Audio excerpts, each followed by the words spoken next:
What's up guys, my name is Carl and welcome to Tech Hunter. So I've recently managed to get in contact with the guys over at Antec and they were more than happy to send me a little care package of goods. The main priority being this, the Antec DP501. This is a solid little case that is full of tons of neat little tricks for just 50 to 60 pounds in the UK. They also sent over this box that comes with 3 addressable PRIZM RGB fans and 2 addressable magnetic LED strips too as well. Oh, and there's also a hub to connect them all up with expandability for I think up to 6 in total. So there's plenty of growth in the future if you want it. So as you can see, they are sat in the case behind me at the moment, and that is why it is flashing away like a Christmas tree, ready for the holiday season. The DP501 is a good looking case, especially at this low price point. It's got some included RGB LEDs on the front kind of angled panel, highlighting the very small cutout of mesh for intake airflow. On the inside of the front panel, there's also some included foam to help reduce noise. I'm not sure how effective it is, but it's a nice thought nonetheless. And you can also get a look at the dust filters at the bottom of the front panel and the small mesh cutout behind here as well. There's also an LED strip on the side of the case, just below that tempered glass side panel.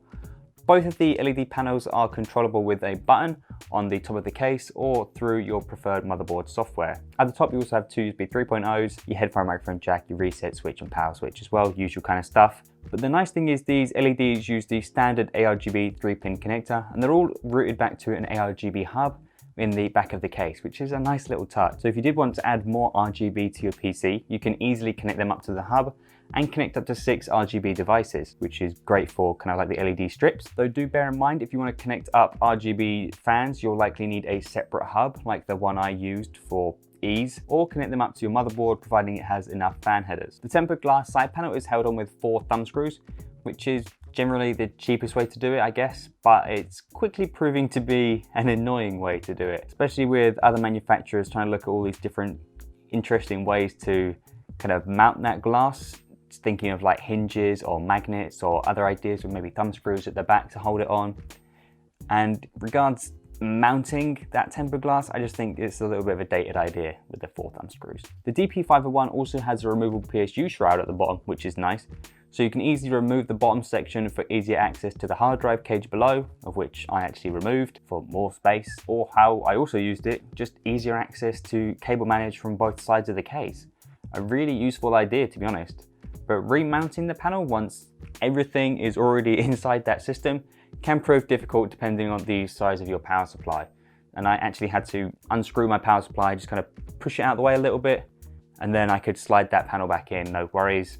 It took about 1 minute to overcome, but you know, it was a minor inconvenience at best, but I thought it was worth mentioning. The DP501 is a mid-tower, so therefore it comes with 7 PCIe slots, 3 of which can be easily replaced with the included screws and covers in the little bag of goods, but the others will be bent out of the way, which is always disappointing to see, especially on a case in 2019 that costs more than say like 30 or 40 pounds. But there is also removable magnetic dust filters on the top of the case and on the bottom of the case where the power supply intakes its fresh air. As far as like physical restrictions of the case are concerned, the Antec DP501 can support CPU tower coolers up to 165mm in height, GPUs up to 360mm in length, and PSUs up to 160mm in length. The support for up to 6 SSDs in total, or 4 SSDs and 2 mechanical drives in that cage below the Psu Shroud. As far as fan and cooling support goes, the DP501 can handle 2 120s or 2 140s at the top of the case, pulling or pushing air through that magnetic dust filter on the top. Support for up to 280mm radiators is also possible at the top too, and obviously 2 40s as well. The front of the case can handle up to 2 140s or 3 120mm fans,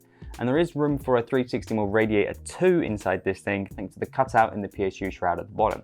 Push-pull is possible, kind of, at the front of the case, but I wouldn't recommend it, as the fans will be choked right up against that front panel, and very close to that included foam. The rear of the case comes included with a 120mm non-RGB 3-pin DC fan, which is the only fan included in this DP501. So I'd look at replacing that as soon as you can. I'd recommend grabbing 3 PWM fans for what I'd class as a comfortable amount of cooling, and you can get them for like 10, 12 pounds for like a decent brand like Arctic or something. So if you're thinking of throwing in extra hot hardware, I'd definitely think about maybe adding another 3 at the front of the case, just to make use of all of those slots and that kind of little 8-inch triangular mesh cutout for your intake. It's nice that Antec have included something regards mesh intake, and it works well with the design. It kind of looks really clean, but if it was on, say, both sides of that front panel and it spanned the entire length of that front panel, then maybe I'd be a little bit more inclined to encourage people to use it, and that would be where you'd prioritize your fan placement. But for me, just straight up exhaust is the better way to go, because in its current state, it doesn't really offer a lot. Regards cable management, the DP501 is a little bit poor in that respect, as you'd expect with this kind of price point. There aren't many included tie down points. There aren't any included cable routes or clips or anything behind the motherboard, and the distance behind the motherboard is just 20 millimeters. So it does get a little bit tight with the extra RGB cables and cable extensions like I have used. Then yeah, you may well struggle to get the side panel back on. I had to get my kind of head involved and use both parts of my arm to get it closed properly. It was a bit of a struggle, but no more than, say, any other case around this price point, really.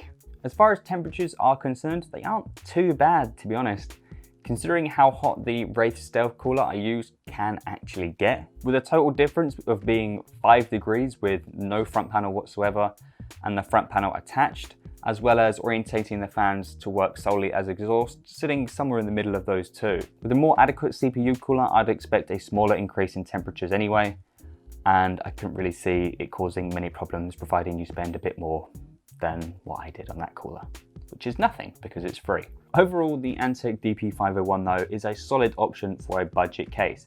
It's definitely got the eye-catching looks, it offers enough to make first-time builders feel at ease, and providing you pack in enough extra fans, then you can keep your gaming PC running fairly cool as well. The fans and the LED strips that Antec did include with this kind of little build today cost an extra £50 if you really want to pimp out the DP501. But if you're thinking of just adding a couple fans, you can easily pick up a multi-pack of 3 or 5 non-RGB PWM fans for about £12 to £20. This chassis also offers decent room to grow in the future as well. So with support for up to larger cards and up to 6 drives, this is a fairly decent case, and one that I could easily recommend to budget buyers getting into the gaming PC market. I do like these though. I will use these again.